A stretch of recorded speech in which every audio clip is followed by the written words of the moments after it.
Hey friend, welcome to the September episode of Hope Talks. If you're joining me for the very first time, my name is Davina Burafine. Do you remember as a kid when you were out exploring by the seashore perhaps, or out in the woods, and you found something that you thought was a treasure, and you would give it to your parents or someone you trusted for safekeeping? I remember as a young girl when I was out playing by the seashore, I would find things that I thought were treasures, or if I was out on a picnic, and give it to my mom for safekeeping. And interestingly, by the time I came back to pick it up from her, she would have made that into something much better. So if I gave her like a collection of wildflowers, she would make it into a cute little bouquet. Or if it was something filthy that I gave to her for safekeeping, she would have already cleaned it up for me. Psalm 37:5 says, "Commit your way to the Lord, trust also in Him, and He shall make it come to pass."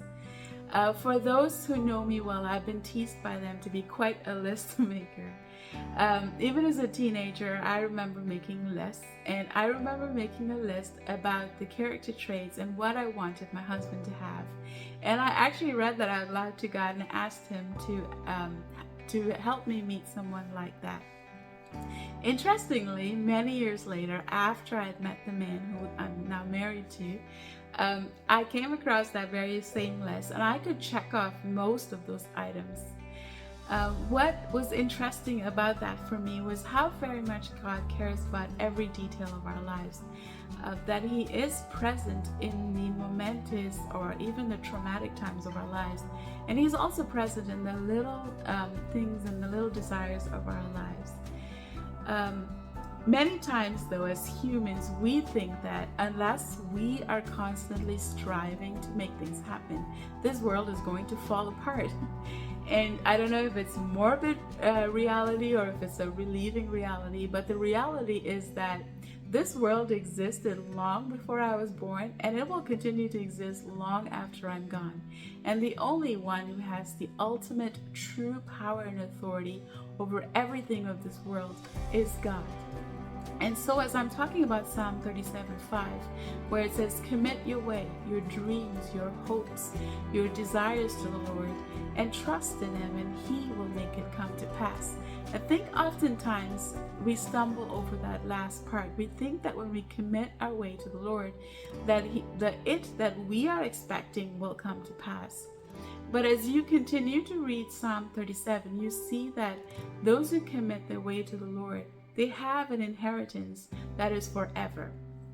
So what happens when, what is the it that King David is talking about? And how can we trust God to make it come to pass? For me, to be able to trust someone is if I have a track record of their trustworthiness, of a personal history of their faithfulness in my life.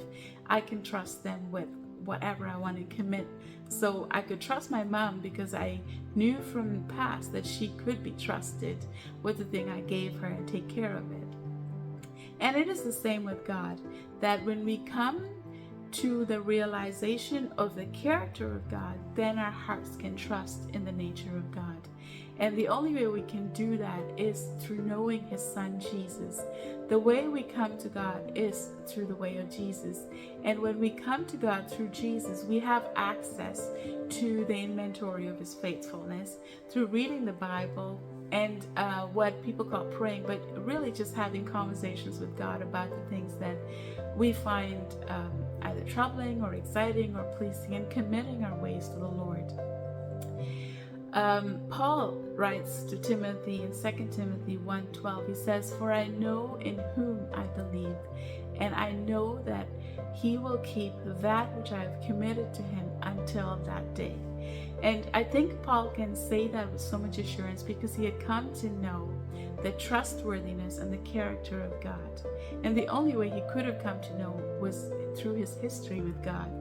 So I encourage you, friend, it is the same with us, that the more we come to know the faithfulness of God in the inventory of our own personal lives, the more we can trust Him, the more we trust Him, the more we can commit our ways to Him, because we know that He is vested in making it come to pass, in making our faith grow strong, in making our dreams even better sometimes than what we've dreamt about, that he is truly a dream holder and he's a dream fulfiller.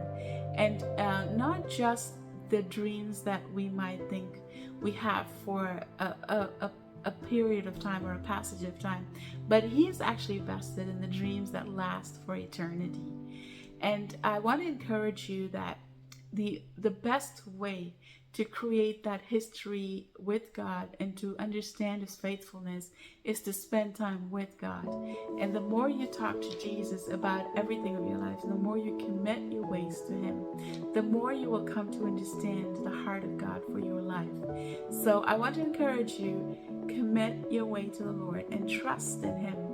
And the way you can trust in him is by getting to know him. So the more you get to know him, the more your heart will be able to be assured, like Paul, to say, I know in whom I believe, and that I am confident that he will take care of everything I'm committed to him. And when we've committed it to him, then he will make it, whatever he sees best, as it come to pass in our lives. And we can be at rest with that because we are at rest with the nature of God, and we have come to understand the faithfulness of God. And when I went back to talking about getting to know God, we have the Bible as one of our biggest resources in getting to know the faithfulness of God. There's so many stories in the Bible. The story of Abraham and Sarah, of the faithfulness of God, and the story of Joseph becoming the prime minister of Egypt, the story of Esther becoming the queen, the story of Shadrach, Meshach, and Abednego, the faithfulness of God in the fire, and the story of Peter, the story of Paul. There's so many stories. And of course, the account of the biggest gesture of the faithfulness of God is the account of Jesus coming to earth to give us his life. So I want to encourage you, if you are going through a season where you're terrified of giving your dreams to God, commit it to God, commit your way to God, and trust him, and come to understand his faithfulness by spending time with him, by creating an inventory of stories for your own personal life with him. And when you come to trust him, then you can be sure that he will make it, the best it that he has for your life, come to pass. So I hope that encouraged you.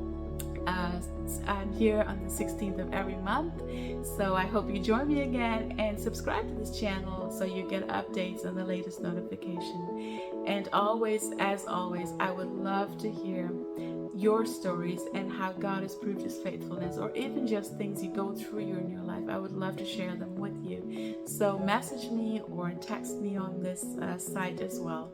And before I say bye, let me remind you again that God loves you passionately, faithfully, eternally. You are always seen by God. So take care, my friend, and I will chat with you again next month.